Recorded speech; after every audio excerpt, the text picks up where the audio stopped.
अस्सलाम वालेकुम dear educators. आज की वीडियो का हमारा टॉपिक है किंडरगार्टन स्कूलिंग।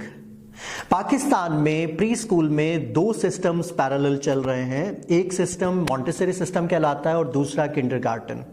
मेरे एक्सपीरियंस में यह बात आई कि मैंने जब सैकड़ों स्कूल्स को विजिट किया जहां पर किंडरगार्टन की क्लास मौजूद है, जैसे आम तौर पर प्ले ग्रुप नर्सरी के बाद जो थर्ड ईयर होता है प्री स्कूल में, उसको केजी का नाम ज़्यादातर स्कूल्स ने दिया। तो यहाँ पर मैं आपको ये बात बताना चाहूँगा कि मैक्सिमम स्कूल जिनको मैंने विज़िट किया और जिनके स्कूल के नाम के साथ किंडरगार्टन है, तो वहाँ के टीचर्स, बहुत से टीचर्स इस कॉन्सेप्ट के बारे में नहीं जानते कि किंडरगार्टन क्या है।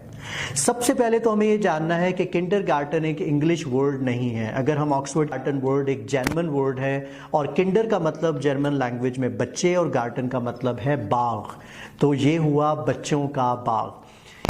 इस किंडरगार्टन के जो फाउंडर थे उनका नाम था फ्रेडरिच फ्रोबल, और फ्रेडरिच फ्रोबल जो है बहुत अर्ली एज में इनकी मदर का इंतकाल हो गया था, और इनके मुताबिक कि जो बच्चे छोटी उम्र में सीखते हैं वो हमेशा उनकी ज़िंदगी पर बहुत ज़्यादा असरअंदाज होता है।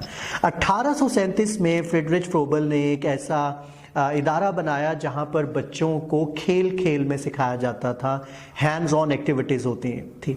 उस वक्त मारिया मॉन्टेसरी की पैदाइश भी नहीं हुई थी, क्योंकि मारिया पैदा हुई हैं 1870 में, जबकि फ्रोबल अपने इदारे को 1840 में नाम दे चुके थे और उस इदारे का नाम था किंडरगार्टन स्कूल।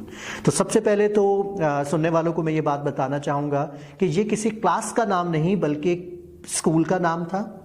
और इस स्कूल में फ्रेडरिच फ्रोबल 4 चीज़ों पे बहुत फोकस करते थे। पहला एरिया बच्चों को सिखाना स्टोरीज के ज़रिए, दूसरा एरिया बच्चों को सिखाना पोएम्स और राइम्स के ज़रिए, तीसरा एरिया कि बच्चों को मैथमेटिक्स, डिफरेंट किस्म के टॉयज़ और प्रैक्टिकल चीज़ों के साथ, और चौथा एरिया बच्चों की फ़िज़िकल डेवलपमेंट, उनको गार्डनिंग सिखाना, उनकी फ़िज़िकल डेवलपमेंट को फोकस करना। ये 4 एरियाज़ आज की भी मॉडर्न एजुकेशन में, यही 4 एरियाज़ जो हैं उनको बहुत ज़्यादा फोकस किया जाता है। तो किंडरगार्टन किसी क्लास का नाम नहीं बल्कि ये एक पूरे सिस्टम का, एक स्कूल का नाम था। बिल्कुल आप अपने स्कूल को KG 1, KG 2, KG 3 का नाम दे सकते हैं, लेकिन प्ले ग्रुप नर्सरी के बाद जो KG का कॉन्सेप्ट है ये कुछ समझ नहीं आता। तो अगर आप यही 4 एरियाज जानना चाहते हैं कि कैसा करिकुलम इसका होना चाहिए, इसकी ट्रेनिंग्स कैसे होनी चाहिए, तो आप हमारी वेबसाइट को विजिट कीजिए www.east.education। इंशाल्लाह हम जल्दी मुलाकात करेंगे अगले किसी नए टॉपिक के साथ। अल्लाह हाफिज़।